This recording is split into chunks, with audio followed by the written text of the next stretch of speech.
Bonjour Guillaume, ami de ma planète.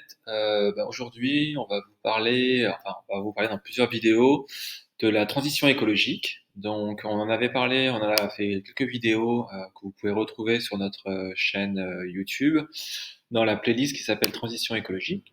Donc, on avait commencé déjà en fait à avoir trois vidéos sur d'où on vient, enfin pourquoi on parle de cette transition écologique, notamment du fait qu'il y a énormément de formations en ligne accessibles à tout le monde, dont notamment des formations qui sont faites par des organismes publics comme l'ADEME. Et on avait aussi fait deux vidéos sur pourquoi il est urgent d'opérer cette transition écologique à Saint-Raphaël et quelles actions un élu peut mettre en œuvre pour cette transition écologique.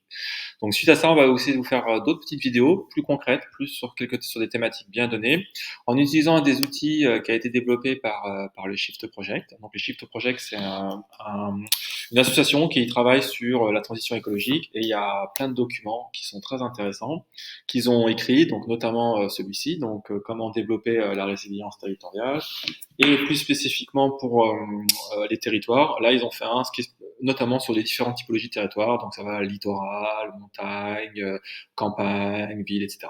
Donc en se basant là-dessus, dans l'équipe, on a pas mal travaillé et pour l'idée, c'est de savoir quel programme mettre en œuvre, un élu local devrait mettre en œuvre pour engager cette transition écologique. Ok, donc le Shift a aussi développé un site web qui est accessible, qui s'appelle territoireaufutur.org, qui vous donne d'indicateurs sur quatre thématiques, donc l'agriculture et l'alimentation, le logement, l'économie et l'emploi et la mobilité. Et l'idée vraiment, c'est comment transformer son territoire et avec cet outil-là, en fait, ils donnent des pistes. Ils font un constat, puis après ils donnent des pistes. Donc l'objectif, c'est véritablement, il est quadruple. Donc c'est sortir des énergies fossiles, donc effectivement des règlements climatiques. Donc il faut réduire notre consommation d'énergie fossile.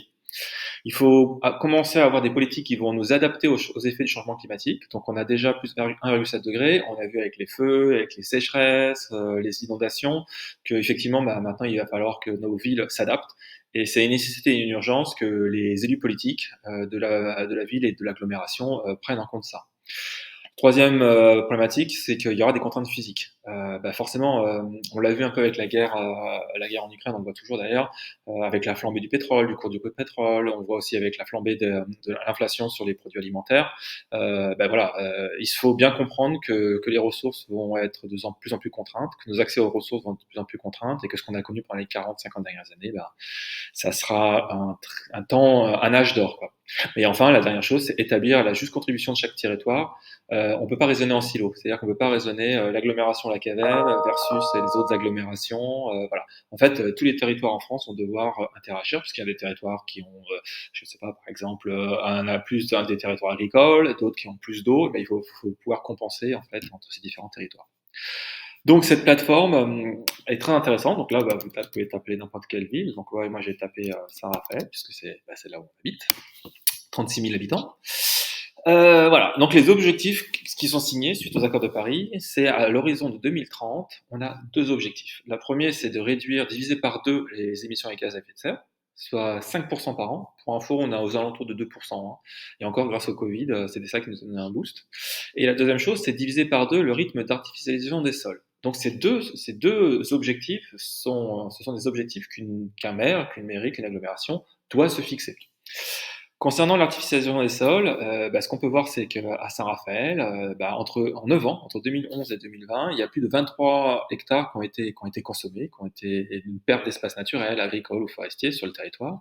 Alors, ne vous trompez pas, hein, quand on voit 0,2 du pourcentage du territoire artificialisé en 10 ans, on se dit, oula, c'est rien du tout, 0,2. En fait, c'est parce que Saint-Raphaël est très étendu, puis il y a le massif de l'Estérel. Donc effectivement, ce qu'il faut bien comprendre, c'est que le pourcentage est beaucoup plus élevé, puisque ces 23 hectares ont été pris très proche de la ville. Voilà. Donc c'était tout ce qui sont les jardins, enfin les collines derrière l'Aspect, derrière Epsilon, etc. Tout ça, c'est ça qu'on artificialise, quoi. Et ce, alors on n'a pas généré plus d'emplois, mais il y a beaucoup, beaucoup, beaucoup plus d'habitants. Donc, en gros, ce qu'il faut bien comprendre, c'est que cette artificialisation des sols, c'est principalement à 80%, c'était du fait de l'habitat. Tout ça, on en a parlé sur notre site, dans notre étude sur l'urbanisme, et vous voyez que ça confirme bien le graphique qu'on avait identifié entre 2013 et 2022. Effectivement, on a des records d'artificialisation, donc c'est pas bien, et il faut changer. Voilà. Le deuxième critère aussi qu'il faut diminuer, c'est nos émissions de gaz à effet de serre.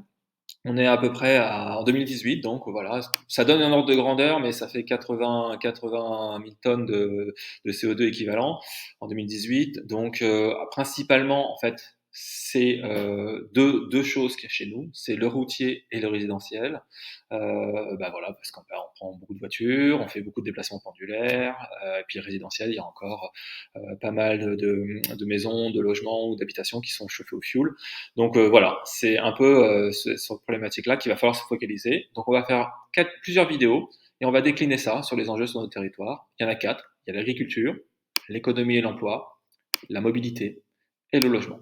Donc je vous souhaite restez branchés, abonnez-vous à notre chaîne. Si vous avez des questions, contact@mavimaplanète.org et on sera ravis d'y répondre. Mais sinon, voilà, abonnez-vous pour avoir la suite des vidéos. Allez, à bientôt.